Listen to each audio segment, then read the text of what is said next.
मुफ्ती सलमान अजहरी ने गोदी मीडिया को लगाई लताड़, और इस ठग लाइफ की ना एक्चुअली बहुत ज़्यादा ज़रूरत है गोदी मीडिया को। That's why I am wearing these glasses with support thug life. वैसे ना गोदी मीडिया को टाइम टू टाइम ऐसी फटकार मिलती रहे तो वो थोड़ा कंट्रोल में तो खैर तब भी नहीं रहते।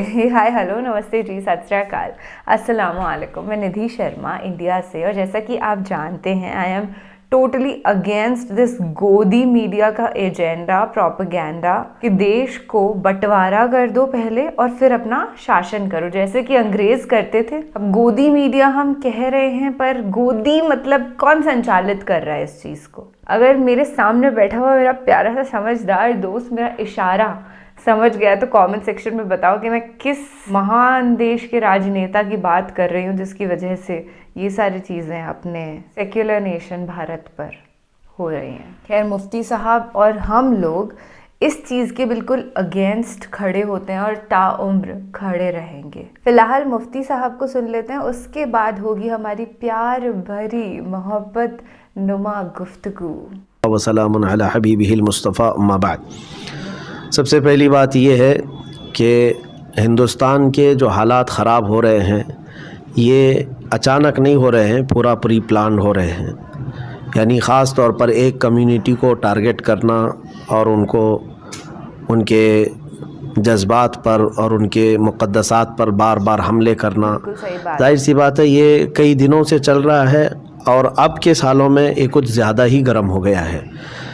शुरू में ऐसा होता था कि मंदिर मस्जिद के टॉपिक्स चलते रहते थे, बहुत सालों से ये बातें होती थी, लेकिन अब तो ऐसा हो गया कि मुसलमान जिन जिन चीज़ों पर अपने इस आज़ाद मुल्क में अमल करना चाहते हैं उन चीज़ों को टारगेट किया जाता है। मुझे बताइए, आज अगर ये इंडिया आज़ाद मुल्क है, भारत हमारा सबको साथ में रहने का और अपने अपने धर्म का पालन करने का यहाँ पर मौका मिलता है और इजाज़त आम है, तो फिर ये ख़ास तौर पर मुसलमानों के ख़ास जो रिलीजियस मामलात है उसको क्यों टारगेट किया जाता है? हम कभी जा कर के आज तक बाहर अपना ये प्रोटेस्ट नहीं किए, एहतजाज नहीं किए कि क्रिश्चियन लोग क्या खाते हैं, यहूदी लोग क्या खाते हैं, सिख लोग क्या खाते हैं, हिंदू लोग क्या खाते हैं, लेकिन हम क्या क्या खाते हैं ये इनको बड़ी फ़िक्र है। कुछ ऐसे हैं, मैं देश के पूरे हिंदुओं की बात नहीं करता, बहुत सारे आज भी हैं जो समझदार हैं, बल्कि वो खुद ही डिफेंस में खड़े भी हैं, लेकिन एक ख़ास तबका ऐसा है जिसको कट्टरवाद बनाया गया है। पता नहीं उनको कौन सा भंग पिला करके सड़कों पे उतारा जाता है। वो ख़ास तौर पर हलाल गोश्त, इनको क्या पड़ी है हम हलाल गोश्त किस तरह से खा रहे हैं, बरसों से खा रहे हैं, आज की बात नहीं है। देश आज़ाद हुआ उससे पहले भी जो मुसलमान खाते थे उसी अंदाज से आज भी खा रहे हैं। ये मामला हुआ, औरतें हिजाब पहने तो तकलीफ़ होने लग गई है।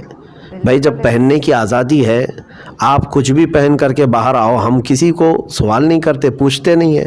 यहाँ तो नंगे भी घूम रहे हैं, लेकिन अगर हमारी औरतें हमारी बच्चियाँ हिजाब पहनती हैं तो उस पर इनको आपत्ति क्यों है, तकलीफ़ क्यों है?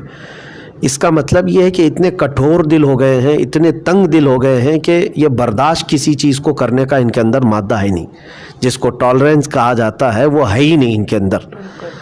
एक होता है चीज़ों को बर्दाश्त करना, तहम्मुल। कभी कभार ऐसा होता है कि मेरी मर्ज़ी की चीज़ें नहीं होती हैं, लेकिन मैं अपनी मर्ज़ी सब पर थोपना नहीं चाहता कि जो चीज़ मेरी पसंद की वो अगर मिल रही है तो ठीक है, लेकिन दूसरे को आज़ादी है वो अपनी पसंद का जो करना चाहे करे। उसके अलावा अब जो आपने सवाल किया है अज़ानों के मसले को लेकर, देखिए अज़ानों के मसले को लेकर के अगर खालिस ये जो नॉइज़ पॉल्यूशन की बात की जा रही है तो मैं कहता हूँ ठीक है, उस हद तक जो बचता है सबको बंद करना होगा। ठीक है, हम भी उसके हित में हैं, हम उसकी हिमायत करेंगे कि बहुत ज़्यादा बड़े शोर से आवाज़ करने की ज़रूरत नहीं है, ठीक है, लेकिन मसला यहाँ पर नॉइज़ पॉल्यूशन का नहीं है, बाज़ाब्ता एक कम्युनिटी को टारगेट करना, और अज़ान ही इनको खलने लगी है। और उसमें फिर अज़ान के अल्फाज, उसमें क्या बोला जा रहा है क्या नहीं बोला जा रहा है, ये इस डिबेट में क्यों आ गया? ये जितने आतंकी मीडिया हैं, गोदी मोदी मीडिया, सब यही तो डिबेट करवा रहे हैं कि अज़ान के ये अल्फाज, अज़ान के वो अल्फाज। भाई तुम नॉइज़ पॉल्यूशन से आकर के कहाँ अटक गए हो? और रही बात, अब इसी से समझ में आ रहा है कि इनको मसला लाउड स्पीकर का नहीं है कि इसके ख़िलाफ़ अगर कोई ये कहता है कि अगर तुम लोग अज़ान लाउड स्पीकर पर बजाओगे तो हम मस्जिदों के बाहर हनुमान चालीसा करेंगे, और ये जितने कागज़ी शेर हैं, ये कपड़े के शेर हैं जो इस तरह के भोंकते हैं, और इनका मौसम मौसम में शेर बनने का शौक़ होता है और बदलते भी रहते हैं। अब मैं आपको बताऊं, जिन लोगों ने भी कहा और जिसको भी इस तरह की तकलीफ़ है अज़ान से, मैं दावत देता हूँ, आ जाओ भाई हमारी मस्जिदों के बाहर हनुमान चालीसा तुम्हें करना है, आओ करो। 5 वक्त आओ, 5 वक्त हमारी अज़ान होगी, तुम बाहर आकर के जो करना है करते रहो। लेकिन एक बात मैं कहूँगा, इंशाअल्लाह ये जो बजाने वाले चंद दिन तक अज़ान सुनेंगे तो वो भी अल्लाहु अकबर ही कहेंगे इंशाअल्लाह। इंशाअल्लाह अज़ान में वो तासीर है कि पागल सही हो जाते हैं, जिन्नात भाग जाते हैं, शैतान भाग जाता है। तो ये भी जो शैतान अभी इनके अंदर हरकत कर रहा है, चंद दिन आने दो, 40 दिन आने दो। हाँ, मैं इस चीज़ को नहीं रोकूंगा, आपको मस्जिद के बाहर आकर के जैसा करना है, लेकिन साथ में अज़ान भी सुन करके जाओ। 5 वक्त आने दो, देखते हैं कितनी पाबंदी से आएंगे। फजर के टाइम पे, ज़ोहर के टाइम पे, असर के टाइम पे, मगरिब के टाइम पे, इशा के टाइम पे। इस्लाम के मुतालिक ये बात मैं बता दूँ, ये शहादत गहे उल्फत में है कदम रखना। लोग आसान समझते हैं मुसलमान होना, हाँ इतना आसान भी नहीं है कि तुम आज जो है लोगों को भड़काने के लिए और राजनीति करने के लिए ये सब मुद्दों को उठा रहे हो। पाबंदी करना ये एक अलग कमाल की बात है। अल्हम्दुलिल्लाह मैंने इतने दिनों में आज भी बहुत सारे हिंदुओं से ये बात सुनी है, बड़े बड़े उनके पंडित भी हैं, वो भी कहते हैं हम बचपन से हमारे मस्जिद के करीब रहते हैं, अज़ानों को हम बचपन से सुनते आ रहे हैं। आज ही मैं एक बड़े उनके एक दानिशमंद हैं हिंदुओं के ही, उनसे ये बात सुन रहा था। वो कह रहे थे कि मैंने एक बार सफ़र में इथोपिया में 10 घंटे का उनका ट्रांजिट था, तो कह रहे थे कि मुझे थकान थी, घर पे फ़ोन भी बात नहीं कर सकता था उस वक्त, जो है एयरपोर्ट पे कहीं जाने का भी वो नहीं था, लेकिन कंटिन्यू मेरे उस वक्त एयरपोर्ट में जब थकान थी तो आवाज़ आ रही थी अल्लाहु अकबर एयरपोर्ट के करीब से। वो कहते हैं कि पूरी दुनिया के मुसलमान शायद उस अज़ान से उतना प्रभावित ना होते होंगे, उतना उनको सुकून ना मिला होगा जितना मुझे सुकून मिला था। मेरे तो वो ये बात कौन कह रहा है? एक गैर मुस्लिम है। ऐसा नहीं है कि इन लोगों को पसंद नहीं। भाई आपके भजन बजते हैं, हिंदुओं के भजन होते हैं, और उसके अलावा गुरुद्वारे में जो है वो लोग अपने हाँ संगीत गाते हैं। इसके अलावा क्रिश्चियन लोग भी अपने चर्च में जो भी उनका हफ्तावारी होता है, लेकिन किसी ने आज तक एक दूसरे पर इस तरह इस आवाज़ को लेकर के वो नहीं किया। हिंदुस्तान में तो ये सब चीज़ें चली रही थी, लेकिन अब कुल मिलाकर के ये समझ में आया कि ये जितने संघी हैं, इनका दिल जो है चूंटी के दिल से भी छोटा है कि किसी को बर्दाश्त नहीं कर पाते। यही तो बात है कि आज ज्ञानवापी मस्जिद के मसले में भाई पूरी सैकड़ों मंदिरें तुम्हारी हैं, वहाँ पर क्या कमी है?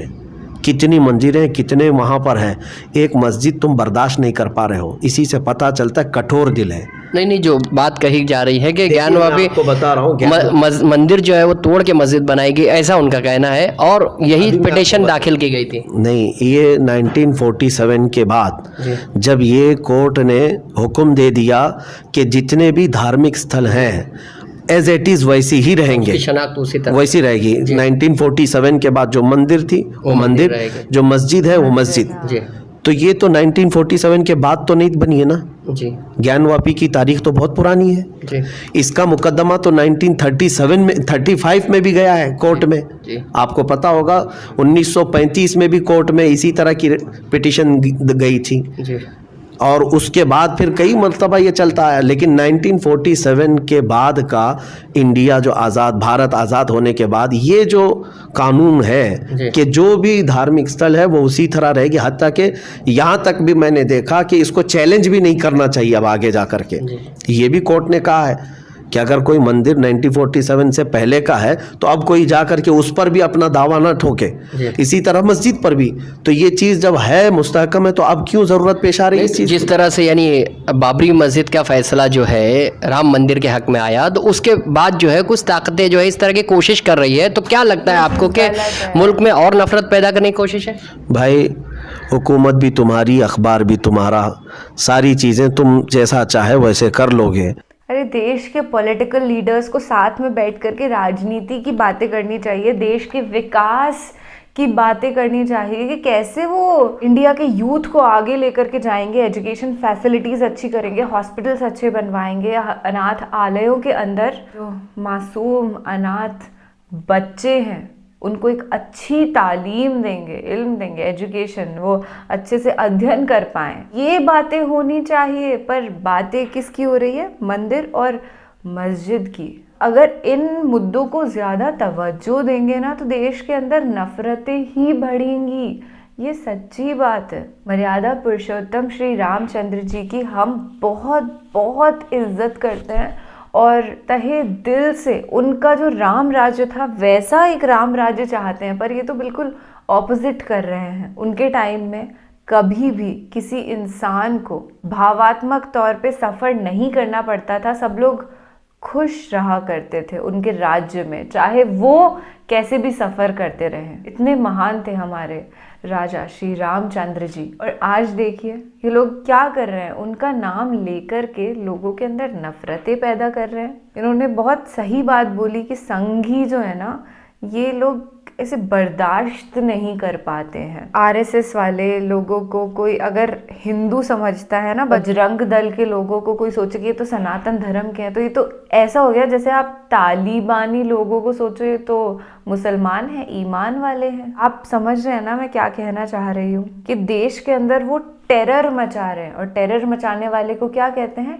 टेररिस्ट। तो देश के अंदर बैठे हुए आतंकवादी हैं वो सब लोग। कभी भी किसी तरीके का कट्टरवाद देश में नहीं पनपना चाहिए, उसी से तो सारी हेट्रेड पैदा होती है। आई सपोर्ट जो मुफ्ती साहब ने कहा, और ये सच्ची बात है कि हमें भी अजान सुनना अच्छा लगता है और मुसलमानों को भी भजन सुनना पसंद है। अच्छा हिंदू मुस्लिम छोड़िए, आप गुरुद्वारे चले जाइए, एनी टाइम वहाँ पे इतना अच्छा आपको प्रसाद मिलेगा, सैकड़ों लोगों के पेट भरते हैं, रोजाना लंगर चलता है। When I had it for the first time it felt like bliss. ये हमारे देश की खूबसूरती है। भारत महान, फेमस था हमेशा से दुनिया भर में इतने सारे रिलीजन्स के होने की वजह से, और ये धर्म हमारे देश से उपजे हैं, तो हर देशवासी को अपने हिसाब से धर्म का पालन करने का हक है। और ये वीडियो एक सनातनी जब बनाता है ना तो गोदी मीडिया के चेहरे पे और 4 थप्पड़ पड़ते हैं। इस तरीके की भाषा में इस्तेमाल नहीं करती, पर बहुत इंटेंस टॉपिक्स हैं जो देश के अंदर काफ़ी टाइम से चले आ रहे हैं, तो ये सब खत्म हो जाए तो बेहतर है और देश का हर इंसान एक दूसरे से बेइंतहा मोहब्बत करने लग जाए तो और बेहतर है। मैं अल्लाह सुब्हान व तआला से एक दुआ मांगती हूँ कि दुनिया के हर इंसान को नेक आमाल और मोहब्बत करने की तौफीक अता फरमाए, आमीन। आप भी लिख दीजिए सुम्मा आमीन। चलिए आज के लिए बस इतना ही। अपना और अपने पूरे परिवार का ख्याल रखिएगा। मैं ऐसे मुफ्ती साहब के वीडियोस के साथ आती रहूँगी। आज तक मैंने 4 से 5 वीडियोस इनके देखे हैं और अभी तक इन्होंने कोई भी गलत बात नहीं करी है जैसे मैं सपोर्ट ना कर सकूं, तो आई सपोर्ट है दिल से। चलिए महफूज रहिएगा, स्टे सेफ, सबसे ज़्यादा ज़रूरी है आप जैसे अनमोल प्यार करने वाले लोगों के लिए। अल्लाह हाफिज़।